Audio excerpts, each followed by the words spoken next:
मुझसे नहीं होगा ये सब। मैं रोज रोज के इन झंझटों से तंग आ गया हूं। तुम अपनी माँ से कह दो कि मैं रोज ऑफिस से छुट्टी लेकर अस्पताल के चक्कर नहीं लगा सकता और न ही उनकी मंहगी दवाइयों का खर्च उठा सकता हूं। राजेश ने निधि पर चिल्लाते हुए कहा और तेजी से ऑफिस के लिए निकल गया। निधि की आंखों में आंसू आ गए। वह सोचने लगी, क्या मेरी माँ राजेश की कुछ नहीं लगती? क्या राजेश की अपनी माँ बीमार होती तो क्या वह उनका इलाज नहीं कराता? क्या तब भी वह डॉक्टरों की फीस और दवाओं पर होने वाले खर्चों को ऐसे ही जोड़ता? जब मैं अपनी सास को अपनी माँ जैसा आदर दे सकती हूँ, उन्हें अपनी माँ जैसा समझ सकती हूँ, तो राजेश क्यों नहीं ऐसा कर पाता? मेरी माँ का मेरे सिवाय है ही कौन? क्या शादी के 10 सालों बाद भी यह घर मेरा नहीं है जिसमें मैं अपनी मर्जी से अपनी माँ को रख सकूं?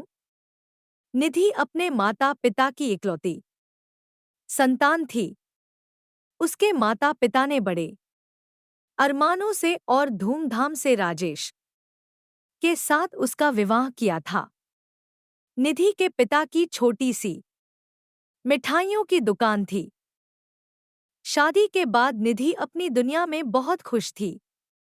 उसे भरा पूरा ससुराल मिला था।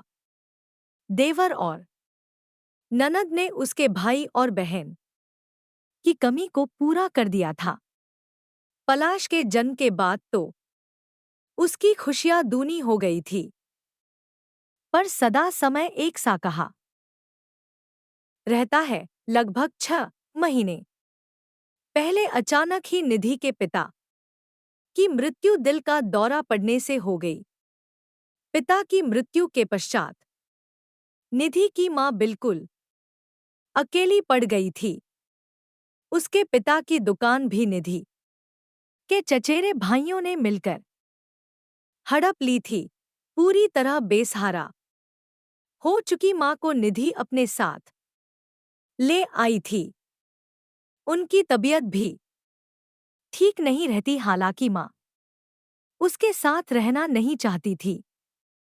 पर निधि अपनी उस मां को कैसे छोड़ देती जिन्होंने उसे जन्म दिया था, अपनी उंगली पकड़ कर चलना सिखाया था।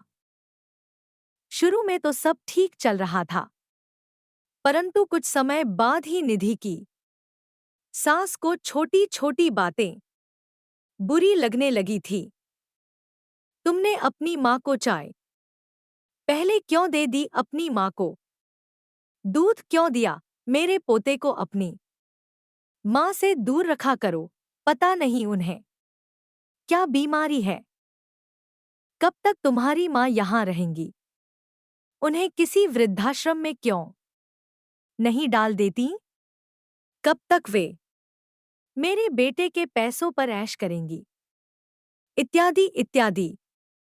निधि खून का कड़वा घूंट पीकर रह जाती, पर उसे कोई उपाय न सूझता।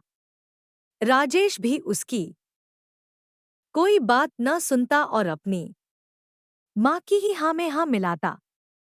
अब राजेश भी उससे खिंचा ही रहता। आज भी राजेश ने कितनी बड़ी बात कह दी थी। निधि को कोई रास्ता नहीं सूझ रहा था। क्या करे वह?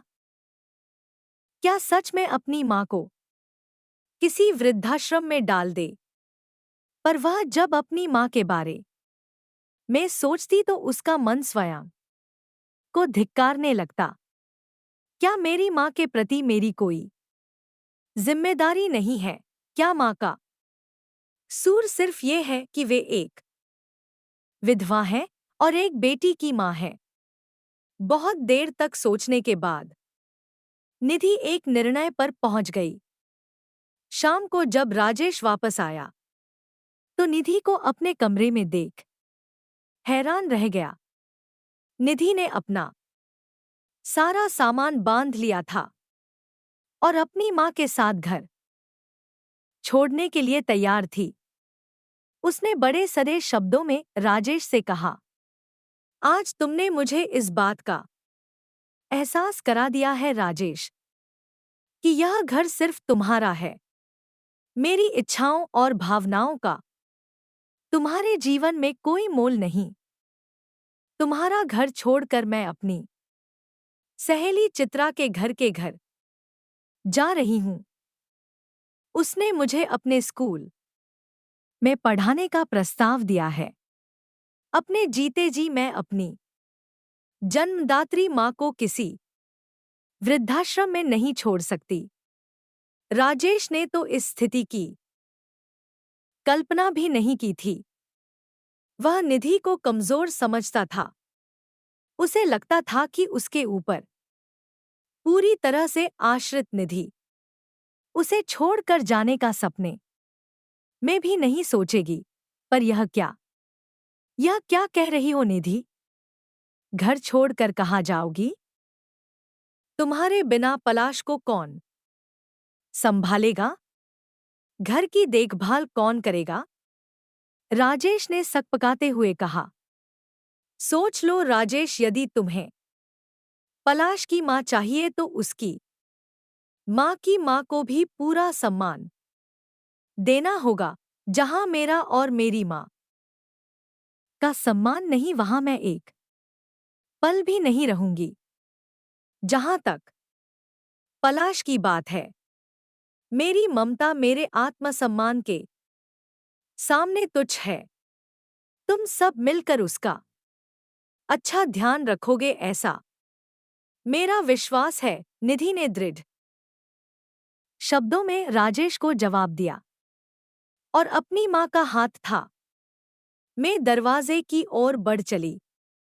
मुझे माफ कर दो बेटी, मैं अपने पुराने विचारों के आवरण को हटा नहीं पा रही थी।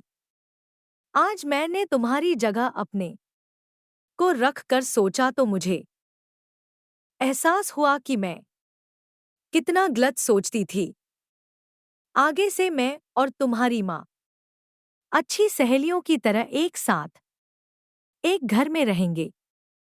तुम कहीं मत जाओ बेटी, क्योंकि बिना गृहलक्ष्मी के कोई भी घर सदा बिखर जाता है। निधि की सास ने बड़े प्यार से निधि को समझाते हुए कहा। आज राजेश और उसके परिवार को गृहलक्ष्मी का महत्व समझ आ गया था। प्यारे दोस्तों, यह कहानी यहीं पर समाप्त होती है। आपको यह कहानी कैसी लगी? कमेंट बॉक्स में जरूर बताएं। अगर आपको हमारी ये कहानी पसंद आई हो तो हमारे वीडियो को लाइक, शेयर और चैनल को सब्सक्राइब जरूर कर लें। इससे हमें मोटिवेशन मिलता है और आप तक ऐसी ही कहानियां सबसे पहले पहुंचती रहेगी। प्यारे दोस्तों, नमस्कार।